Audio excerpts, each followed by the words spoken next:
اعوذ باللہ من الشیطان الرجیم، بسم اللہ الرحمن الرحیم۔ آج ہم بات کر رہے ہیں ماں باپ کے لیے مغفرت کی دعا کی۔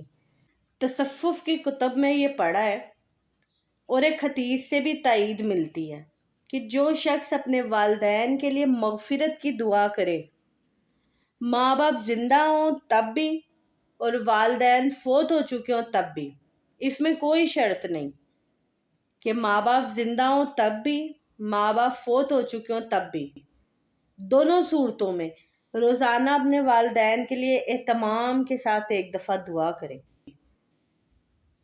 ساری زندگی اس کے رزق میں بے برکتی نہیں آتی۔ جی، یہ آپ کے اپنے والدین کے لیے دعا مانگنے کا نتیجہ ہے کہ آپ اپنے والدین کے لیے دعا مانگیں تو ساری زندگی آپ کے رزق میں کبھی بے برکتی نہیں آئے گی۔ تو دعاؤں کا تسلسل ہو، تسلسل کے ساتھ دعائیں مانگیں۔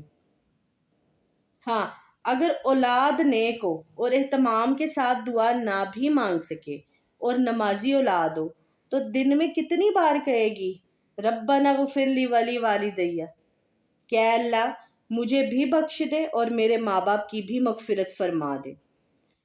نیک اور صالحہ اولاد ماں باپ کے لیے مسلسل سرمایہ ہے، اور قبر میں نیک اور صالحہ اولاد کا فائدہ مسلسل آپ کے ماں باپ کو ملتا رہتا ہے۔ تو خدا را اپنے ماں باپ کے لیے دعائیں مانگے، ان کے لیے مغفرت کا سبب بنے۔ نیک حضور صلی اللہ علیہ وآلہ وسلم ارشاد فرماتے ہیں، جب ہم کسی شخص کو قبر میں دفن کر کے آتے ہیں تو اس کی حالت یہ ہوتی ہے کہ جیسے کوئی شخص پانی میں غوطے کھا رہا ہو۔ بڑا ہی مشکل وقت ہوتا ہے یہ۔